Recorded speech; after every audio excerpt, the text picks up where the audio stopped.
E o Zoom já está de volta para trazer os comentários dos nossos críticos. E quem está aqui com a gente hoje é o Marcos Petrucciali. Tudo bem, Petru? Tudo bom, aí, prazer, Petru? Flavinho e Cunha juntos pela primeira vez aqui, Tudo que bem? bom. Você vai contar pra gente sobre o que hoje? Olha, vamos falar de duas caixas de DVD e Blu-ray que saíram conjuntamente de dois filmes importantes da 20th Century Fox. Primeiro, A Noviça Rebelde e Alien, a quadrilogia Alien. Ficção não é? científica. Ficção científica importantíssima, né, na história desse gênero.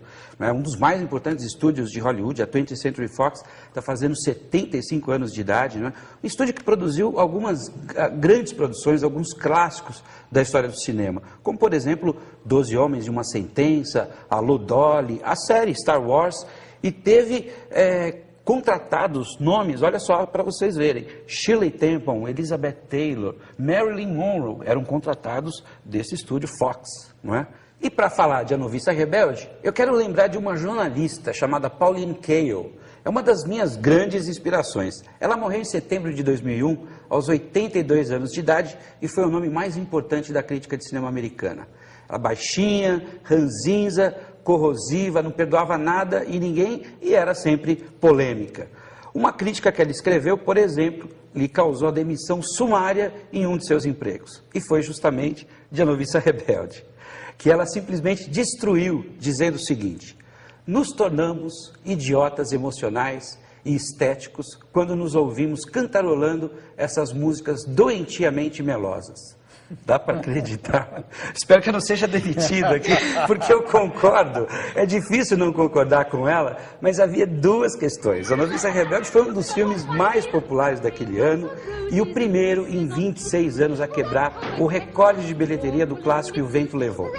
E as músicas doentias a que ela se referiu foram compostas pelos maiores compositores de então, Richard Rodgers e Oscar Hammerstein. Cream-colored ponies and crisp apple strudels, doorbells and sleigh bells and schnitzel with noodles, wild geese that fly with the moon on their wings.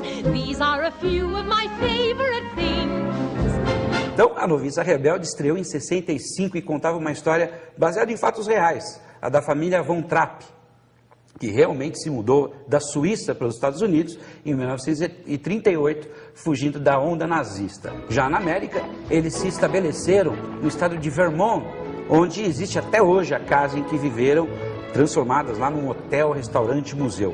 Eles ganhavam a vida se apresentando em shows musicais. O filme transforma esse drama aí dos fugitivos numa coisa meio água com açúcar, descrevendo a transformação do patriarca da família, o capitão Von Trapp, interpretado pelo ator Christopher Plummer. Ele, um viúvo autocrático, cheio de regras, que proíbe tudo e principalmente a música e o divertimento. Como ele não consegue dar conta de criar sozinho os 7 filhos, acaba contratando a governanta Maria, feita pela atriz Julie Andrews. Maria é uma jovem alegre e ousada, não no sentido libidinoso, é claro, mas determinada, corajosa. Ela enfrenta o carrancudo Von Trapp, que aos poucos vai revelando o coração mole. E tudo, evidentemente, por causa do som da música, que é a tradução literal do título em inglês desse filme. Seja nos momentos mais intensos e dramáticos, em que tentam escapar dos nazistas, ou sobretudo no aconchego do lar, ou nas belas montanhas dos Alpes suíços, com grandes planos abertos, tudo é motivo para Julie Andrews soltar o gogó e dar-lhe canções como Dó Ré Mi e My Favorite Things. A Noviça Rebelde não é o melhor musical já produzido, mas é daqueles filmes familiares que nunca passa, né, despercebidos. A gente precisa assistir mesmo, porque ele é sempre envolvente. Ele é popular até hoje, né? Conquista plateias de várias gerações. E eu me senti péssima, porque eu adoro as músicas. Eu sou uma super fã de música. Eu também gosto, mas são daquelas Eu músicas sei melhor as melosas. músicas da Noviça Rebelde, vocês não estão entendendo. Eu também gosto. Agora, eu adoro ficção científica. Pois é, ficção científica é outro caso, né? Estão mudando completamente de gênero. Outra caixa comemorativa dos 75 anos da Fox traz a quadrilogia Alien. Trata-se de uma série que abriu novos caminhos da seara da ficção científica. O primeiro filme, Alien, o Oitavo Passageiro, lançado em 79 com a direção de Ridley Scott, surgiu no momento em que o cinema começava a dar os primeiros passos na computação gráfica. Mas é interessante a gente perceber que o computador era uma ferramenta de criação. A realização mesmo era na unha, com efeitos especiais analógicos. Basta ver que o monstro tem uma aparência bem real, uma textura diferente da que vemos hoje. O alien da história é um dos mais assustadores do cinema e graças à genialidade do imortal desenhista H.R. Giger, que também foi o responsável pela impressionante direção de arte. Efeitos e arte, aliás, devidamente indicados ao Oscar.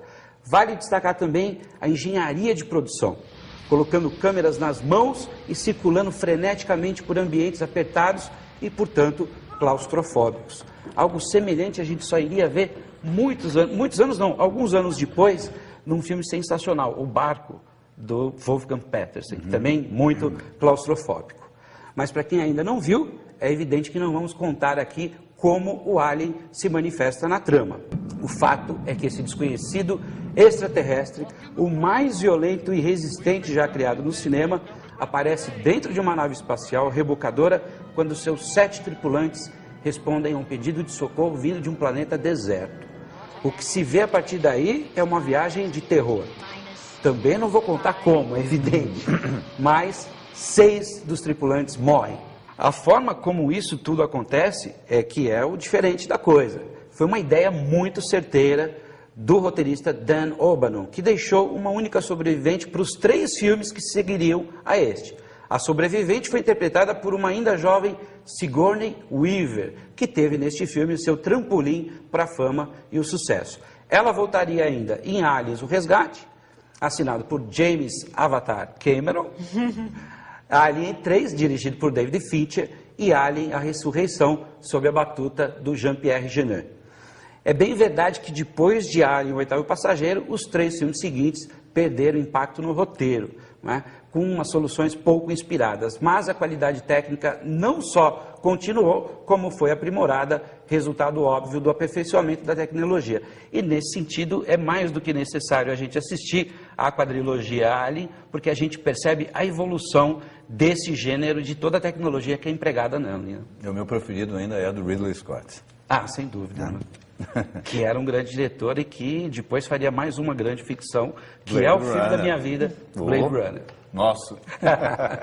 Obrigada, então, Petro. Até a próxima. Até a próxima.